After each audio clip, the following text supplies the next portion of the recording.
Salut la communauté, je m'appelle Olivier Ziel, je suis le réalisateur de Donjon Legacy et je vous accueille aujourd'hui dans mon bureau, qui est aussi une salle de montage reconvertie pour l'occasion en petit studio, afin de vous proposer une petite session de fausses questions, vraies réponses. Pourquoi je dis ça?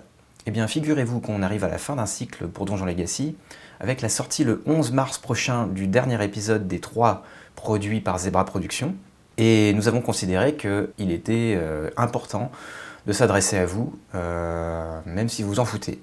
Oui, parce qu'on vous a demandé sur les réseaux sociaux si vous aviez des questions, et manifestement, pas des masses. Donc partant du principe que vous êtes timide, eh bien, on les a formulées pour vous. Alors préparez-vous pour une auto-interview courte mais informative, qui j'espère vous intéressera. Les 3 derniers épisodes ont-ils été tournés d'une traite, ou au fur et à mesure? En fait, le gros du tournage a eu lieu en août 2018, mais il s'est quand même étalé jusqu'en février 2019 parce que nous ne pouvions pas tourner sur place 3 séquences. Alors il y a une des séquences que vous connaissez déjà si vous avez vu l'épisode avec David Mourier, qui est celle de la fée qui meurt étouffée sous la compote. Ça c'est quelque chose qu'on a dû tourner en studio sur fond vert, car on n'avait pas les moyens de le faire sur nos décors médiévaux authentiques. Ensuite il y a 2 autres séquences que vous n'avez pas encore vues, donc je m'abstiendrai de les spoiler, mais c'est juste qu'elles nécessitaient des décors bien spécifiques qu'on a dû aller chercher ailleurs. Comment était le tournage ? Eh ben, pas facile, hein, parce que vous vous en doutez, quand on fait de l'heroic fantasy, eh ben, sur le plan logistique, c'est assez lourd. On avait des contraintes financières importantes, malgré la réussite du crowdfunding et l'aide de la région, et aussi des horaires décalés, assez épuisants.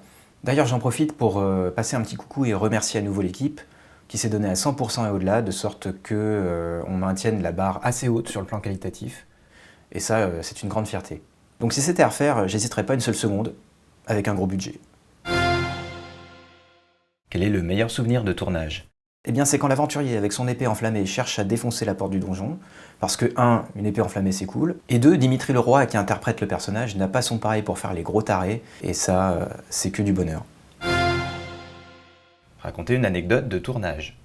Il ne vous a pas échappé que dans la série on a un paladin qui est une menace majeure pour nos anti-héros, et donc pour l'incarner on a fait appel à un camarade en armure qui s'appelle Thomas Vanicat, qu'on a emmené au bord des falaises d'Étretat. Eh ben c'est plus simple à dire qu'à faire parce qu'une armure c'est vraiment pas commode à porter, et comme on était à 20 minutes à pied de la plage, ça a dû demander des efforts considérables à notre comédien, à qui je dis bravo au passage parce qu'il les a fournis sans broncher. Quelle est votre scène préférée? Alors c'est sans aucun doute celle où l'aventurier ayant trébuché sur le démon squelette s'empale sur sa propre épée et meurt en 2 temps, d'abord transpercé, puis brûlé par son épée qui finit par s'enflammer à retardement. Parce que c'est tellement con et improbable que ça en devient magique. Qu'est-ce qui prend du temps lors du montage? Alors le montage, ou la post-production, disons plutôt, c'est constitué de multiples étapes, dont certaines sont l'affaire de spécialistes. Spécialistes qu'il faut pouvoir trouver aux conditions financières qui étaient les nôtres, c'est-à-dire plus de thunes. Et donc c'est ainsi que le sound design, la musique, une bonne partie des effets spéciaux, l'étalonnage, le mix, ont été réalisés par des bonnes âmes. Dans ces conditions, vous vous doutez bien qu'il est difficile d'imposer des plannings précis, car les gens travaillent pendant leur temps libre. Ajoutez à cela toute la technique, que nous gérions nous-mêmes, moi-même et le monteur, et la coordination de tous ces postes, et vous avez l'explication. Qu'est-ce qui a été le plus compliqué à faire? Alors pour moi, le plus compliqué, c'est les effets spéciaux. Parce que ça prend un temps fou au tournage, sachant que si on les reporte en post-production, c'est généralement encore plus galère. Par exemple, pour le démon squelette, si on n'avait pas choisi de faire une marionnette, mais de le faire plutôt en 3D, je pense qu'on se serait galéré comme c'est pas permis, parce que c'est un temps monstrueux à designer, animer, intégrer, et en plus, on n'a pas du tout ces compétences-là à portée de main facilement, quoi. Au demeurant, on a dû faire quand même pas mal de motion design, comme on dit, en post-production, et effectivement, c'est très chronophage. D'où vient le technome? Pour la jeunesse du personnage, Guilhem en parlera mieux que moi. Après, qui dit fantasy dit créature. Donc une marionnette de ce type nous est apparue comme une bonne idée de diversifier notre bestiaire à moindre frais. En plus, c'est un peu notre mascotte, même si elle est concurrencée en ça par le cochon d'homme de guerre, mais le technome a quand même l'avantage d'être un vrai personnage avec une palette d'expression nettement supérieure. Une diversification des personnages est-elle prévue? Oui, bien entendu. C'est vrai que par exemple, à l'heure actuelle, on a un déséquilibre assez flagrant homme-femme. On va travailler à y remédier, et c'est prévu d'ailleurs. Au-delà de ça, plus on a une diversité de profils, et plus il y a matière à comédie. Parce que chaque personnage apporte sa névrose particulière.